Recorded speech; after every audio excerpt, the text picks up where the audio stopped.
Miller. Oh, very much so, yeah. Although, don't forget, I've been in the European Parliament for years, so I've seen this happen all over Europe. I've seen the Danes forced to vote again, the Irish forced to vote again, the Dutch and French ignored. There is a political and wealthy ruling elite who are not prepared to accept the democratic result of referendums. You've been an insurgent all your political life. Do you not at least admire Gina Miller here for using her own money to change things? I mean, nobody asked her to do this. She used her own money. She went to the House of Lords, she went to the courts, and she has now changed our entire political structure.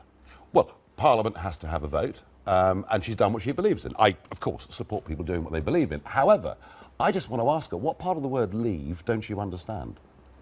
This case, have you read the case? Yes, and you're arguing Yes. that Parliament should have a say. But do you want us, ultimately, OK, you accept we're leaving the European Union, do you want us to stay part of the single market?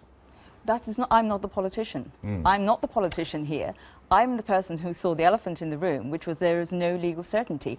You should actually be my biggest fan, because I've just created the legal certainty so that Theresa May can now, rather than appealing, go ahead, have the debate and leave, not interrupt her timetable. So actually, there is legal certainty. But what you've done is you've given all those in Parliament who argue that the referendum does not mean we should leave the single market, you've given them the chance, effectively, to overturn the Prime Minister's wish and to mandate her. And if that happens, you would have stirred up, I think, the biggest political upset we've ever seen. So should we sack all the MPs and they go home? Because what we have a representative democracy at the moment, which means that they have to go in there and debate. That's what Parliament was. That's what you argued for the whole way through, which was parliamentary sovereignty. No, exactly. No. This is not about whether Parliament's sovereign. It's about whether the British people are sovereign. That's the real argument We are not here. a direct and for you as a pro-EU supporter, to talk about parliamentary sovereignty in Britain is a bit rich, isn't it, really?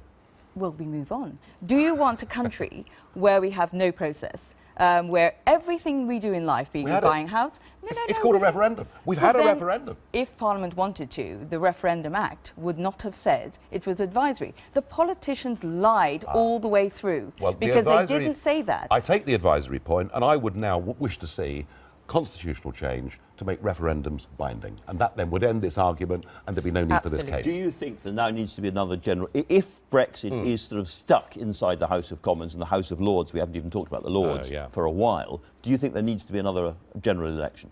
Yes, I think that if Parliament was to effectively try and mandate the Prime Minister to try and keep us inside the single market, I don't think Theresa May would have any choice but to go to the country for a spring general election, and she could do so on a very clear ticket, win a big majority. The House of Lords problem, there are over 104 Liberal Democrat life peers who appear to be pledged to delaying the process as much as possible. And some Conservative peers as well. I mean, this could be the end of the House of Lords, yeah.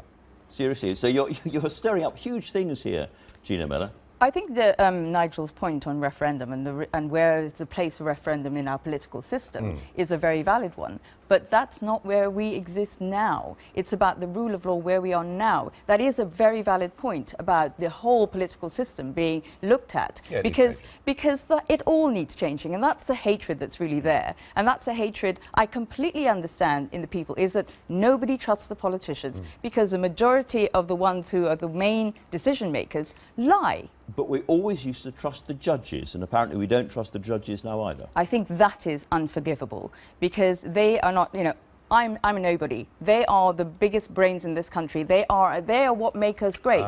And then, no, I'm sorry, but the reason you said earlier about being conflicted, well, we were part of the European Union. Of course they have to talk about European law. We haven't left yet. Yes, they but have Lord to. Thomas has been an activist for integration of law at EU level. And look, the points of law we could argue forever. I just feel that if somebody is directly politically conflicted by their past, they should not sit in judgment. That's all.